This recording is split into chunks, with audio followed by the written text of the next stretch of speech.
قل هذه سبيلي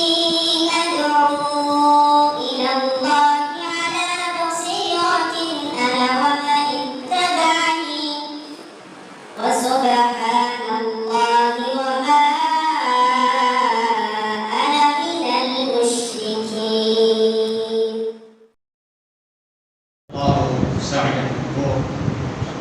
أيها الحفل الكريم. الآن نستدعو فضيلة الشيخ عبد الحكيم بن عبد المعبود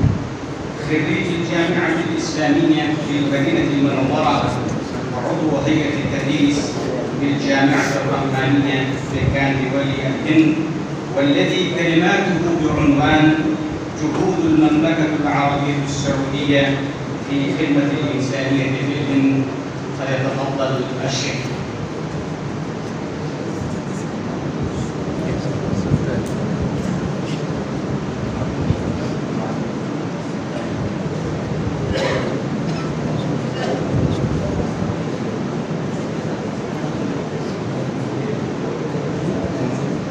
السلام عليكم ورحمة الله وبركاته. حامدا ومصليا أما بعد، حضرة رئيس الحفل الكريم وإخواني الأفاضل من العلماء والدعاة، يسرني في هذه الدورة المباركة المنعقدة في رحاب الجامعة المحمدية في ماليا الهند أن أقدم بين أيديكم كلمات وجيزة حول جهود المملكة العربية السعودية في خدمة الإنسانية في الهند وغيرها. أيها الإخوة الدعاة وطلبة العلم الفضلاء، قد سمعتم كثيرا من الإخوة الدعاة عن خدمة المملكة العربية السعودية وجهودها في نشر الإسلام ونشر العقيدة الصحيحة ونشر الوسطية والاعتدال. فتعالوا بنا نسمع إلى جهود المملكة العربية السعودية عن خدمة الإنسانية. تصوروا أحوال الجزيرة العربية والحجاز وبقعة الحرمين الشريفين في القرن الثاني عشر الهجري، كيف كان الأمن مختلا قبل الحكم السعودي، حتى ضرب في الحجاز والجزيرة مثلا في كثرة الجرائم وشناعة الإجرام والجاهلية الجهلاء. فقد كان المسافر فيه كالمقيم، لا يأمن على ماله ولا على نفسه في قدم أو حضر، في ليل أو نهار، شمالا وجنوبا، شرقا وغربا، حتى إن الدول الأخرى كانت ترسل مع رعاياها وحجاجها قوة مسلحة لتأمين سفرهم وأمن طرقهم ورد الاعتداء عنهم، وما كانت هذه القوات ولا غيرها قادرة على ضمان الأمن وقبح المجرمين والعصابات القاتلة، فظلوا عاجزين عن حماية الجمهور ورعاية أمنهم وحفظ دمائهم وأموالهم، حتى قيد الله سبحانه وتعالى بقدرته وحكمته أسرة علمية عريقة قوية مخلصة بايعت على شريعة الله وإقامة العدل وتأمين المواطنين، فغلبوا الجزيرة وبلاد الحرمين وفتحوا الحجاز والنجد وطبقوا الشريعة الإسلامية،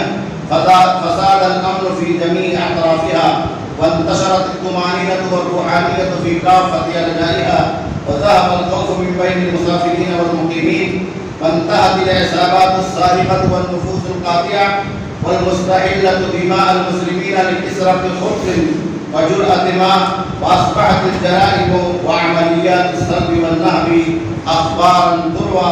فلا يكاد يصدقها من لم يعاصرها. وبعد أن كان الناس يسمعون أشنع الأخبار عن الجرائم والفساد والهلاك، أصبحوا يسمعون أعجب الأخبار من استتباب الأمن والراحة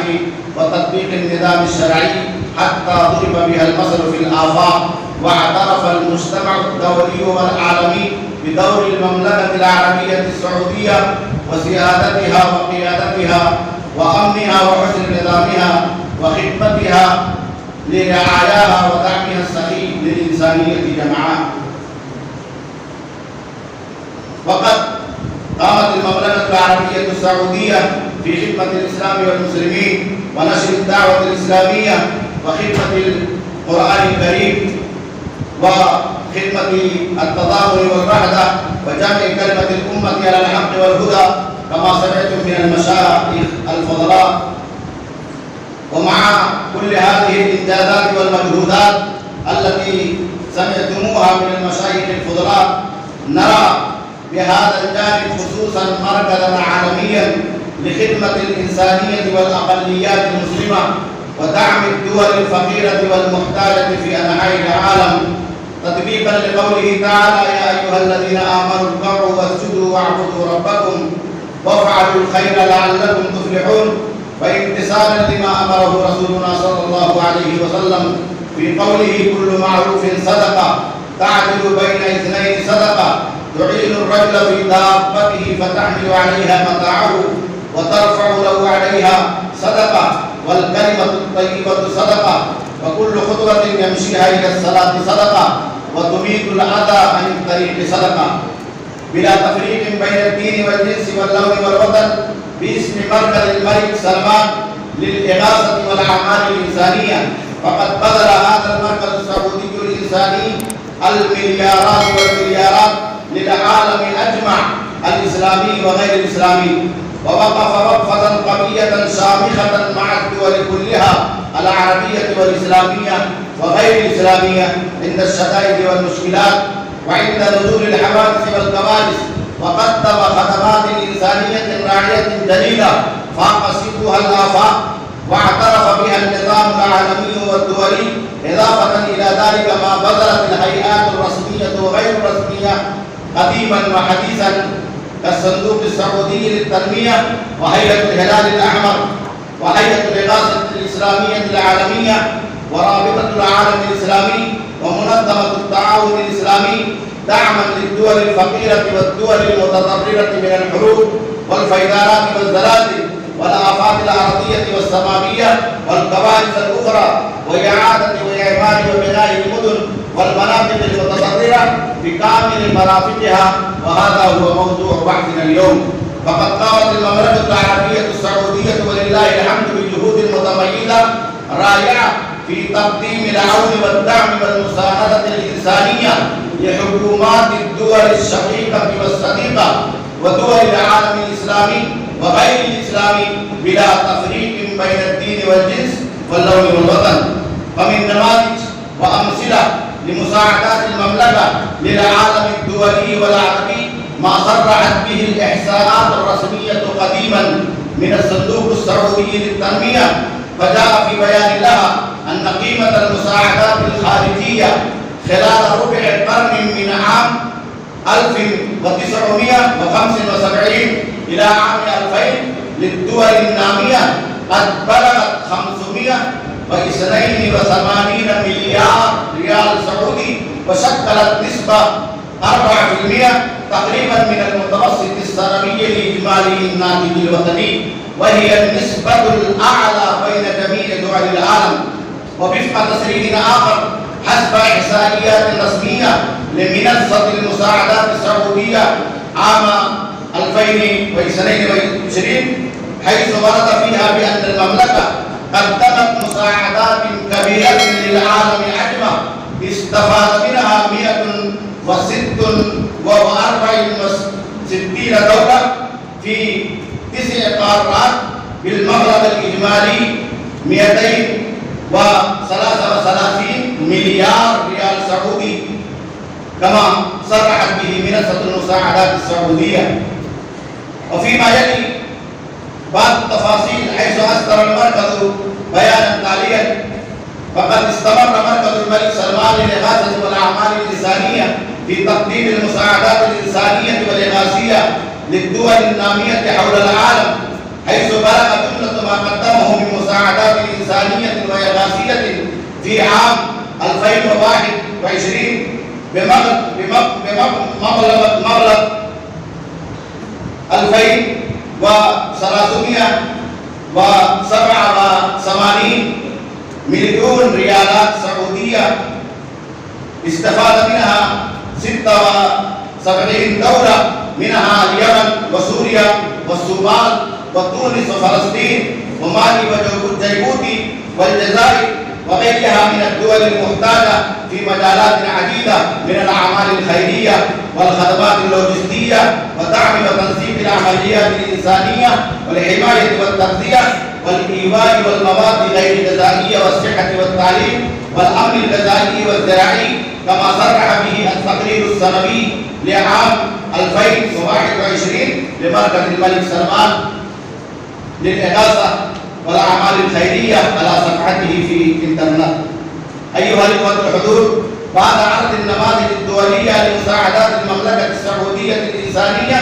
فلنقرأ ما قدمته المملكة لدولتنا الهند. فعندما نظر على صفحات الإنترنت وخاصة صفحات منصات المساعدات السعودية، نجد أيضا تفاصيل المساعدات المقدمة لدولتنا الهند. فقد قدمت المملكة مبلغا هائلا يبلغ إلى 184 مليار دولار أمريكي في ميدان الطاقة والتعليم وتنسيق العمليات الإنسانية والأمن الغذائي والزراعي ومشاريع الإيواء وغيرها قديما وحديثا. وحسب الإحصائيات الرسمية لمشاريع مركز الملك سلمان للإغاثة والأعمال الإنسانية للعام السنوي الجاري عام 2021 وعام 2022، فقد قام المركز لدولتنا الهند مساعدات خاصة بمبلغ 85 مليون دولار أمريكي حسب إحصائيات مركز الملك سلمان كما ذكرنا. والمثال الثاني ما قام به الملك الراحل الملك عبد الله بن عبد العزيز آل سعود رحمه الله عندما تشرف بزيارة رسمية لبلدنا في الآونة الماضية كضيف الشرف في احتفال الهند بيوم الجمهورية من يناير عام 2006، ووقع على عديد من الاتفاقيات بين البلدين. وفي هذه الزيارة تسلم خادم الحرمين الشريفين شهادة الدكتوراه الفخرية من الجامعة الملية الإسلامية بنيودلهي، وقدم عطاءه السخي وتبرعه المفضال لهذه الجامعة الحكومية بمبلغ 30 مليون دولار من أجل بناء مكتبة واسعة متميزة في رحاب الجامعة، كما أفادتها جريدة إيشيان إيج في صفحاته يناير عام 2006. والمثال الثاني والأخير توفير المملكة 80 طنا من الغاز الأكسجين في أزمة الكوفيد-19 عندما كانت الحياة الإنسانية في بلدنا في أمس الحاجة إليها. وقد صرحت بذلك السفارة السعودية بنيودلهي في بيان صادر فاخر يمكن أن يكتب بماء الذهب. قالت إن المملكة العربية السعودية تقف مع الهند في هذه الأوقات الصعبة للاستجابة للتحديات التي يفرضها كوفيد-19. وأكدت السفارة في بيانها أن التعاون الصحي وحماية الحياة البشرية وبناء القدرة على الصمود ضد الوباء كانت جوانب مهمة في علاقاتنا المتميزة. وأضاف البيان قائلا: بناء على عقود من التعاون والصداقة نواصل الوقوف إلى جانب أشقائنا وإخواتنا في الهند، ونثق في أنهم سيخرجون أقوى من هذه الأزمة. وقد شكرت واعترفت بها دولتنا الهند، حيث قالت السفارة الهندية في الرياض عبر تغريدة لها: نتقدم بالشكر الجزيل للمملكة العربية السعودية على ما قدموه من مساعدة ودعم وتعاون من خلال توريد 80 طنا من الأكسجين المساعد إلى الهند. وأضافت السفارة الهندية قائلة: تم شحن 80 طنا من الأكسجين إلى الهند بالشراكة مع مجموعة أدانيا الهندية للنقل واللوجستيات وشركة لايك في مجال الغاز الطبيعي. أيها الإخوة الحضور، في ختام هذه الكلمات وبهذه الإنجازات الكثيرة الضخمة التي سمعتموها في مجال الدعوة ورعاية قضايا الأمة ودعم الأقليات المسلمة وتقديم الأعمال الإنسانية وخدمة الإنسانية، يمكن لنا أن نقول إن المملكة العربية السعودية مملكة إسلامية شرعية بكل المعاني والاعتبار، ومملكة التوحيد والسنة بكل المعيارات، ومملكة إنسانية رائدة فائدة بحمد الله في جميع المجالات، رائدة في الأمن والاستقرار، رائدة في إقامة حدود الله وتنفيذ الشريعة، رائدة في الدعوة وتبليغ دين الله بشتى الطرق وأوفر الطاقات، رائدة في رعاية الحرمين الشريفين وخدمتهما وضيافة الحجاج والمعتمرين والزائرين، رائدة في حسن الانتظام وحسن التدبير وحسن الإدارة والترتيب، رائدة في خدمة القرآن وخدمة السنة المطهرة، رائدة في دعم الأقليات المسلمة ونصرة قضايا الأمة، رائدة في سياستها الحكيمة في الداخل والخارج، رائدة في لم شمل المسلمين وجمع كلمتهم، رائدة في الإنسانية والأعمال الخيرية والإغاثية وبذل الخير للمسلمين خاصة وللعالم بأجمعه عامة، وقد اعترف بها العالم الدولي والعربي والإسلامي وغير الإسلامي، وما ظهر خلافه فلا قيمة له إن من له أدنى إلمام بتاريخ الإنسانية وتاريخ العالم. تقبل الله جهودهم وصانهم من كل مكروه، فالخلاصة أنها دولة فريدة وحيدة عالية قدرها، عادلة نظامها، جارية خيرها، آمنة طرقها، وناجحة سياستها، فهي حقيقة دولة الأمن والسلام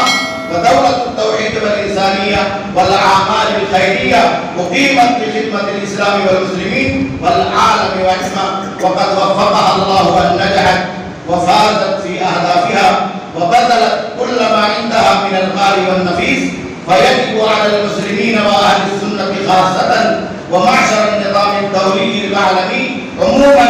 أن يقفوا لحمايتها وقفة قوية، وأن لا يخدع بالنعرات السياسية والمؤامرات الكاذبة الماكرة من الداخل والخارج